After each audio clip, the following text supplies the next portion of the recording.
मैं आपके सामने एक सिनेरियो रखता हूँ अहमद बिलाल साहब, मिसाल के तौर पे कि कल कोई प्रॉब्लम ना हो, पीटीआई के तमाम पोलिंग एजेंट्स पहुँच जाएं, पहली चीज़ ये है, और वो वहाँ पे मौजूद हों, वो पहुँच जाएं, उनको अभी तक को रोका ना गया हो, तमाम पोलिंग एजेंट्स पीटीआई के मौजूद हो, और जो वोटर आए वो इत्मीनान से जिसको चाहे वो वोट दे दे, और काउंटिंग के वक्त पीटीआई के एजेंट वहाँ पे मौजूद हो और वो शुमार में वहाँ पे कोई मसला नज़र ना आए। इस हद तक भी हो जाए तो किसी हद तक इस इलेक्शन की कुछ ना कुछ साख बहाल हो जाएगी। लेकिन कल अगर वहाँ पोलिंग एजेंट ही नहीं है, और जैसे कि अभी की सूरत हाल है, आपके इल्म है ना कि जो वेब पोर्टल बनाया पीटीआई ने वो तो काम नहीं कर रहा, तो अब मज़ीद अगर इसमें मज़ीद ये हो जाए कि कल पोलिंग एजेंट भी वहाँ ना हो जिसके के आसार नज़र आ रहे हैं, तो करने को ये भी कर ले, मगर बाहर जाहिर है कि फिर साख और फिर तमाम बातें तो होंगी ना। इसको ना वक्त माफ़ करेगा, ना अवाम माफ़ करेंगे, ना तारीख माफ़ करेगी। देखिए, पोलिंग एजेंट के ना होने से भी फ़र्क वाक़ई होगा, लेकिन अब मामूल के इलेक्शन में भी हमारी किसी पार्टी के पोलिंग एजेंट्स कुछ 30% से ज़्यादा नहीं होते, कुछ 40% हो जाते हैं, बहुत भी अच्छे हों तो। लेकिन कल पोलिंग एजेंट को ज़बरदस्ती गायब किया गया या वही पुराना पैटर्न बरकरार रहा 30 से 40% का, ये भी बताना बड़ा मुश्किल होगा। लेकिन मैंने अर्ज़ किया कि ये अगर पोलिंग एजेंट ना भी आएंगे तो साख जो ख़राब हो चुकी है वो हो चुकी है, उसमें कोई बहुत बड़ा फ़र्क वाकई नहीं होगा। अब सारा फोकस होगा गवर्नमेंट फॉर्मेशन के ऊपर। कल अगर कोई बहुत बड़ा सानिया ना हुआ तो मेरा ख्याल ये इंतखाबात का मरहला गुजर जाएगा, बिल्कुल गुजर जाएगा। प्रोफेसर डॉक्टर रसूल बख्श रईस साहब, ये फरमाइएगा, क्रेडिबिलिटी की जहाँ बात हो रही है, हमने ये देखा कि जो प्री इलेक्शन जो तमाम मामलात होते रहे हैं, जो भी उसके दोहराने की ज़रूरत नहीं है, मगर मैंने देखा कि इंटरनेशनल कम्युनिटी तो ख़ास तौर पे बिल्कुल वेस्ट बिल्कुल खामोश रहा है। वेस्टर्न मीडिया ने भी कोई उस पर किसी किस्म की, जो पीटीआई के साथ सारी सूरत हाल हुई in the run up to the election, कोई ऐसी आवाज़ नहीं। पिछले 1-2 दिन के अंदर जो है ये हमने कुछ आवाज़ें सुनी हैं, ज़रूर सुनी है 2-3-4 दिन के अंदर। लेकिन जैसे भी इलेक्शन हो रहे हैं, जो भी इसका आउटकम हो रहा है, पर्सनली मुझे नहीं लगता कि इसका कोई चैलेंज है इंटरनेशनल क्रेडिबिलिटी के हवाले से। फॉर वॉट एवर रीज़न दुनिया इज़ नॉट इंटरेस्टेड। क्या है, वो ये सिर्फ चाहते हैं कि इलेक्शन हो जाए, बस आप कह दो आपके इलेक्शन हो गए, काम चल जाएगा।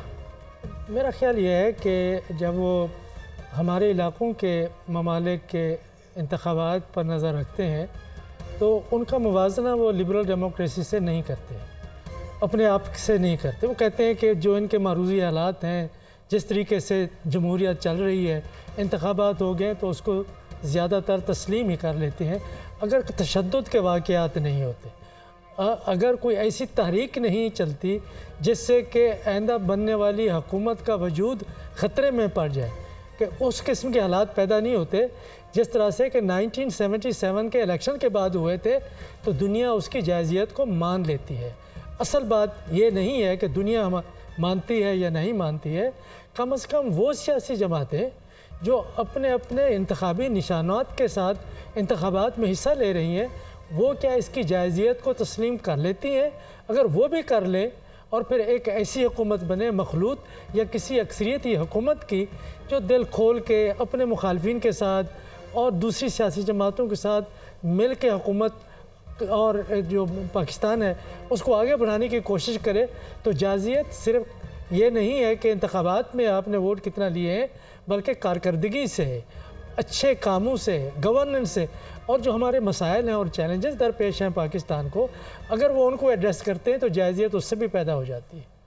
तो शाही साहब, अब इलेक्शन कल इंशाल्लाह हो जाएगा। कोई अल्लाह ने चाहा तो कोई बहुत बड़ी कोई ऐसा कोई वाक़या नहीं होगा। दहशतगर्दी बहरहाल हो रही है, अल्लाह ताला अपनी पनाह में रखे।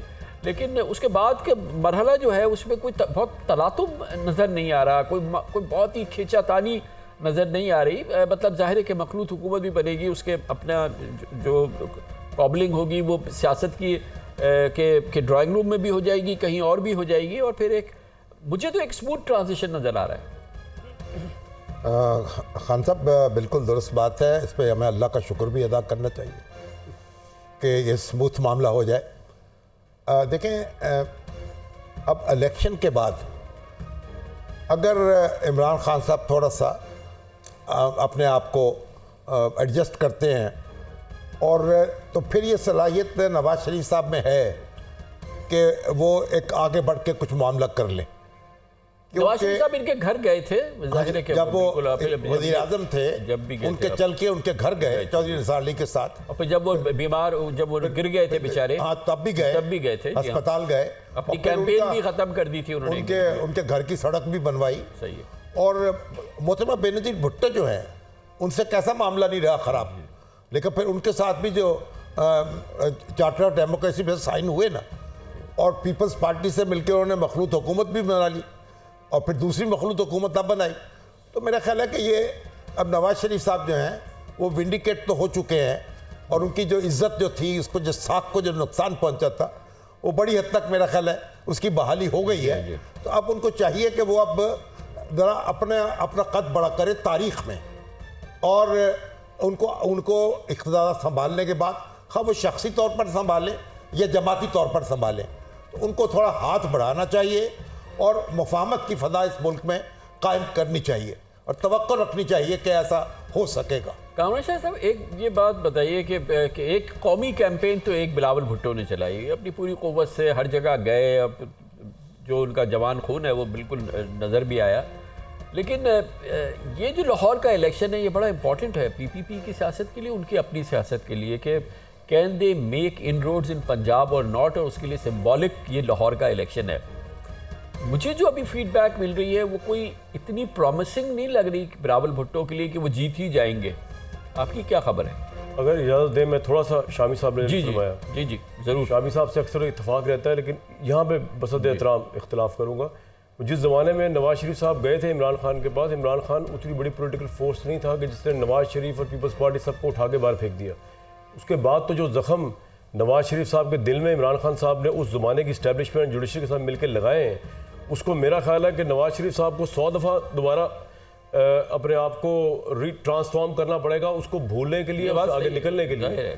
और अब पोजीशन ये हो गई है कि 2 कब्रें और एक वाला मामला है कि अगर इमरान खान बाहर आता है तो नवाज शरीफ है ही नहीं पोलिटिकली। अगर पुराना इमरान खान, मतलब अगर सर इमरान खान इलेक्शन में आता है 5 साल बाद, 10 साल बाद, तो there is no Nawaz Sharif देना, जो वो जिस लेवल पे वो जा चुके हैं हम जानते हैं, चाहे वो अच्छे बयानिए पे गए, झूठे बयानिए पे गए, लेकिन वो ले गए, वो बात ले गए। तो वो तो ये बात है। दूसरा फिर एक स्टैब्लिशमेंट एक बहुत बड़ा फैक्टर है, जो जराइम इमरान खान साहब की फहरिस्त है वो स्टैब्लिशमेंट के खिलाफ भी तो है ना। तो नवाज शरीफ साहब के पास में वीटो तो है नहीं कि वो माफ़ कर देंगे ना, उनके खिलाफ कोई पोलिटिकल जराइम है उनके इमरान खान के, वो तो वहाँ पर मामला है। तो ये 2 चीज़ें तो वो अब आप कह रहे थे बिलावल भुट्टो साहब वाला, माइनॉरिटी वोट है इस इलाके में बहुत ज़्यादा, और हमेशा 45,000 जी, लेकिन मिलता है, पीपल्स पार्टी को मिलता है। आप ठीक कह रहे हैं कि अता तारड़ शायद ये सीट जीत जाए, लेकिन इसमें एक और फैक्टर भी है कि यहाँ वोट डिवाइड हो जाएगा। पीटीआई का वोट खोकर साहब है वहाँ पे, और बिलावल भुट्टो है, और फिर यानी कि 3 इंपॉर्टेंट मेंबर्स आ गए ना अब तो अब उस डिवीजन का फ़ायदा अता तारड़ को होगा, खोकर को तो शायद कम हो, या बिलावल भुट्टो को होगा, ये देखने वाली बात है। बड़ी मुख्तसर प्रेजेंस रही है सलमान गनी साहब पीपल्स पार्टी के पिछले 2 इलेक्शन में। ये पंजाब में पीपल्स पार्टी का होना एक नेशनल यूनिटी के लिहाज से एक अच्छी चीज़ हुआ करती थी, लेकिन अब भी ये, और अब इस वक्त जो सिचुएशन है, पीटीआई भी नहीं है, उसके बावजूद जैसे पीपल्स पार्टी ने पिछली दफ़ा 10 सीट्स लिए थे, टोटल 7 सीटें थी शायद पंजाब से, तो अभी कुछ कर लेंगे 12, 13, 14 या कुछ, या वो सिंगल डिजिट में ही रहने का इम्कान है? देखें कामरान साहब, एक तो लाहौर की सीट के हवाले से मैं थोड़ा सा बता दूं कि 2018 में इस सीट पे से पाकिस्तान मुस्लिम लीग नून ने 90,000 वोट लिया था, पीटीआई ने 77,000 वोट लिया था। नंबर 3 पे टीएलपी ने 14,000 वोट लिया था, पीपल्स पार्टी के 5,500 वोट। ठीक है। और उसके बाद ज़िमनी इलेक्शन हुआ परवेज़ मलिक साहब की वफ़ात के बाद, तो पीटीआई के जो कैंडिडेट थे जमशेद चीमा साहब और मुसर्रत चीमा साहब, वो डिस्क्वालीफाई हो गए, तो पीटीआई नहीं थी, उसमें इन्होंने 34,000 वोट लिया। अब हमें ये देखना है कि इस सीट पे देखें, एक तो मैं समझता हूँ ये बड़ी पॉजिटिव साइन है कि पीपल्स पार्टी ने लाहौर के हवाले से और पंजाब के हवाले से संजीदगी जाहिर की है। 2013 के बाद पीपल्स पार्टी सिंध तक महदूद हो गई थी। अब आपने पूछा कि देखें जनूबी पंजाब में जो मैटर करते हैं वहाँ पर ख़ानदान है। अहमद महमूद साहब काफ में हों, नून में हों, पीपल्स पार्टी में हों, फंक्शनल लीग में हों, वो 2-3 सीटें अपनी निकालते हैं। मुजफ्फरगढ़ की तीनों नशिस्तें जो हैं वो शख्सियत बेस हैं।